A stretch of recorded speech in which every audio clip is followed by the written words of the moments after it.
Hello everyone, it is the end of 2020, 2021. Here we come. That was a lot of 20s in one sentence, but it's okay. So just because it's a holiday doesn't mean I did not practice. I actually had a lot of fun.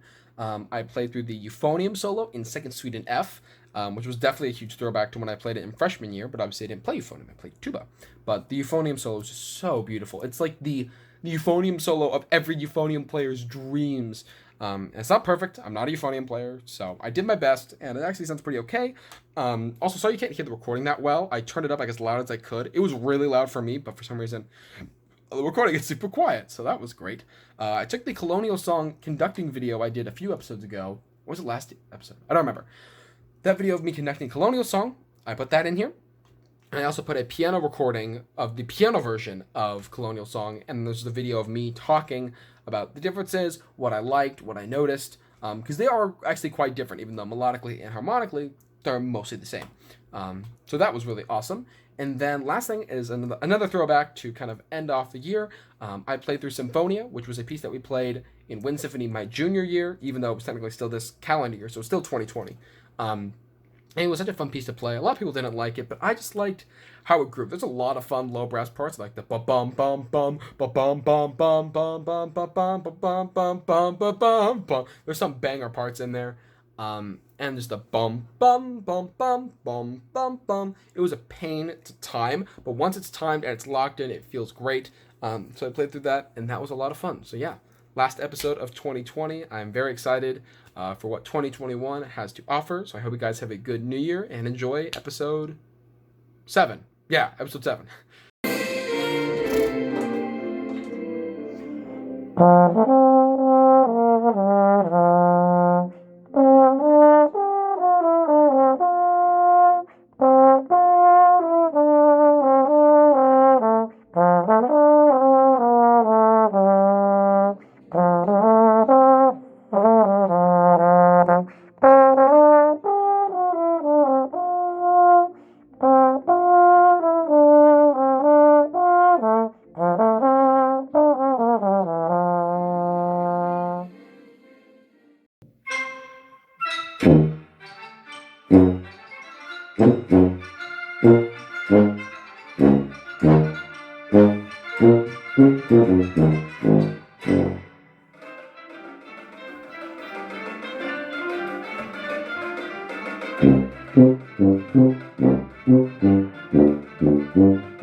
Why, hello everyone. I hope you enjoyed those two arrangements, or two different versions of the same piece, Colonial Song. And obviously the conducting, Colonial, was the same as what I did the other episode.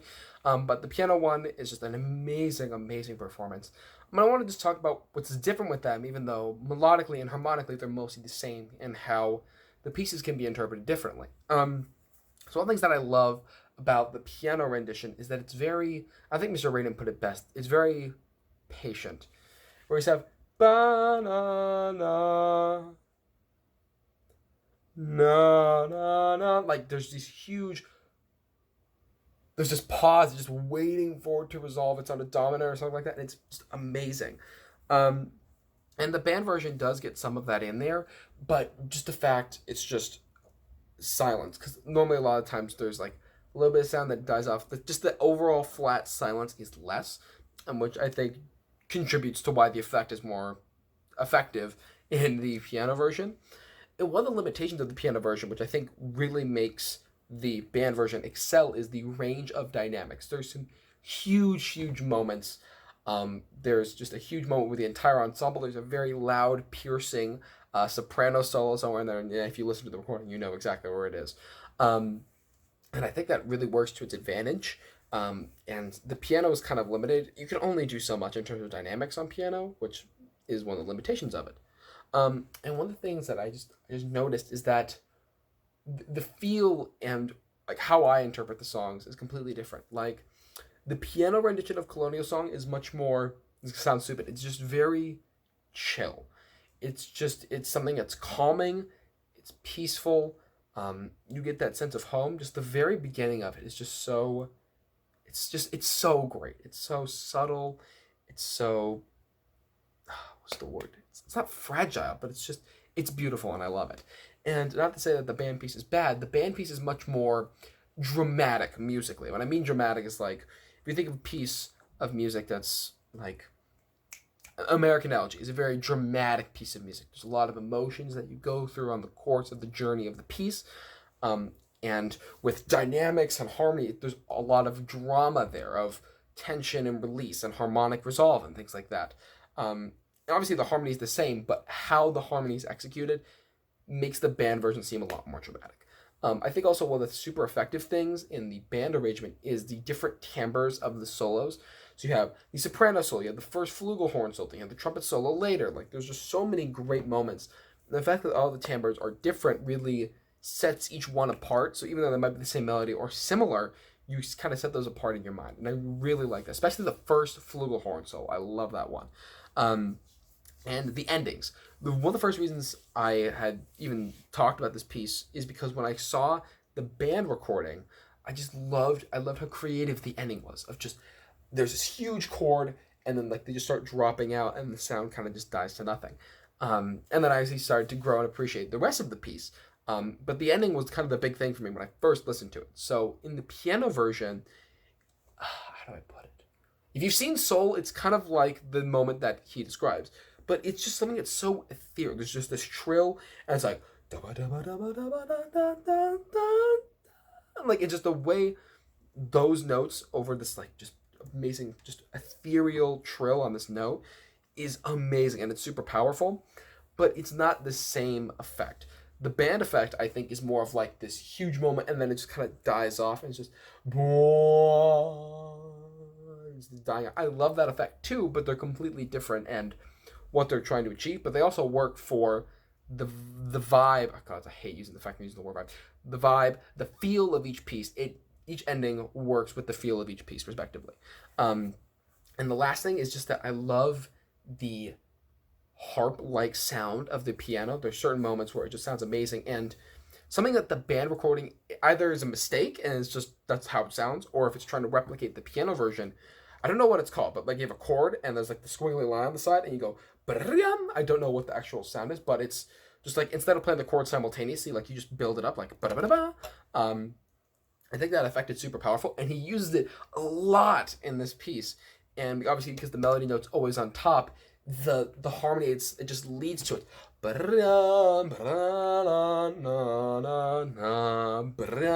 I just love that effect. And obviously, it's way too hard to execute with bands. So obviously, piano, it works.